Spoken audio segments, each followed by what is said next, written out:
রাধে রাধে বন্ধুরা, সকাল সকাল পুজো হয়ে গেছে আমার। তারপর চলে আসলাম বাইরে। দেখো উঠানে কীরকম রৌদ্র পড়ছে, মানে প্রচণ্ড গরম পড়েছে। আর এইদিকে দেখো একটু পাতলা করে মাছের ঝোল করব, দুপুরে রান্না করব মাছের ঝোল আর ডাল সিদ্ধ করে একটু মাখা করব।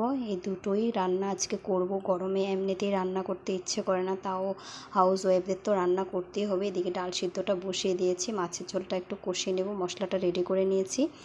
আর তারপর মাছের ঝোলে দিয়ে মাছের ঝোলটা কষিয়ে কাঁচা লঙ্কা বাটা দিয়ে মাছের ঝোলটা করব। আর আমি এমনিতেও লঙ্কার গুঁড়ো একদমই পছন্দ করি না, তো আমার কাঁচা লঙ্কাতেই রান্না হয়।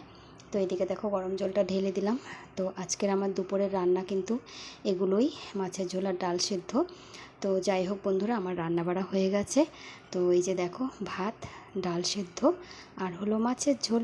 তো এখন আমরা খাওয়া দাওয়া করব। যদি আমার ব্লগটা তোমাদের ভালো লাগে অবশ্যই আমার চ্যানেলটা কিন্তু ফলো করে দিও, শেয়ার করে দিও।